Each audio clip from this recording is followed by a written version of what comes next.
Délivrez-vous. Yolaine Delabigne. Florence Burgat, bonjour. Bonjour. Vous avez écrit un livre avec Jean-Pierre Marguenot et Jacques Leroy qui s'appelle « Le droit animalier » chez PUF. Et vous connaissez bien le sujet puisque vous êtes directrice de recherche en philosophie à l'INRA. La situation aujourd'hui de l'animal est quand même pas du tout réjouissante. Est-ce que demain, on peut espérer que ça aille mieux? On se dit qu'il y a des sensibilités, que les anglo-saxons nous influencent un peu plus. Est-ce que vous y croyez ou on fait semblant d'être optimiste? Alors, ce qui est certain, c'est qu'il y a une minorité qui grossit, de gens qui, tout à coup, à la faveur d'images souvent, découvrent des choses qu'au fond, nous ne savons pas, parce qu'aucune des filières qui utilisent les animaux n'a intérêt à montrer comment on fait un manteau de fourrure, comment on produit de la viande, comment on met au point des médicaments, comment on teste tous nos produits. Oui, mais vous voyez, je vous coupe, ça a bougé, parce que Brigitte Bardot avait montré ces images-là il y a encore 20 ans. Ça n'avait pas, sur France 2 en plus, oui, ça oui, n'avait pas bougé. Là, personne ne bougeait, et là, c'est fait, et là, tout le monde bouge. Donc, peut-être quand même que les gens veulent bien regarder. Alors, je crois qu'il y a une agrégation, en fait, de choses. Probablement, il y a 25 ans, 30 ans, 40 ans, ces images étaient isolées dans un paysage à l'intérieur duquel personne ne travaillait sur ces questions, personne n'y réfléchissait, personne n'en parlait.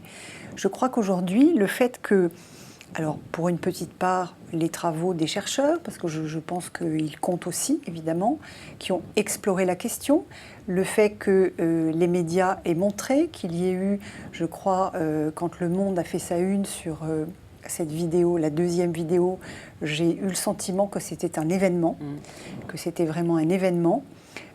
Que la question avait changé de place dans les médias et qu'une visibilité et aussi une gravité lui était donnée. Donc je crois qu'aujourd'hui, il y a tout cet ensemble de choses qui fusionnent et qui font que ça fait un peu boule de neige et que la chose, du coup, existe un peu dans sa totalité.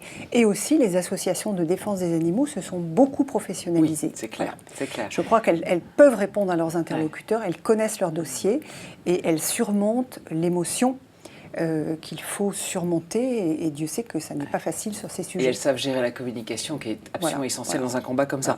Quels sont pour vous les enjeux capitaux de demain sur lesquels vous, en tant que philosophe et en tant que spécialiste maintenant de cette question, il faut vraiment lutter et là où vous pouvez peut-être obtenir des résultats? Alors évidemment, on se dit que là où on peut le plus facilement obtenir les résultats, c'est à la marge. C'est-à-dire que bien évidemment, c'est la boucherie qui est responsable de la souffrance du plus grand nombre d'animaux. En même temps, on a le sentiment que toucher à ça, c'est très difficile parce que les gens, y compris ceux qui se disent amis des animaux, ne veulent pas franchir ce pas. Donc, bien évidemment, nous autres, consommateurs, comme on dit, avons un très grand pouvoir parce que si demain nous refusons d'acheter certaines choses, eh bien le marché devra disparaître. Donc je pense qu'il faut à la fois œuvrer à des améliorations, parce qu'il faut penser à la situation des animaux au jour le jour, et donc ne pas mépriser les améliorations, pour autant qu'elles soient réelles. Et puis il y a évidemment des choses plus à la marge dont on peut se dire on pourrait les abolir facilement. La corrida, la fourrure, les animaux dans les cirques, les zoos qui n'ont plus de raison d'être. La vivisection, etc., etc. Bon, vous avez encore beaucoup de travail sur la planche. Oui, il y a encore beaucoup de travail, bien sûr. Bon courage. Merci. Merci Florence Burgat. Radio Néoplanète.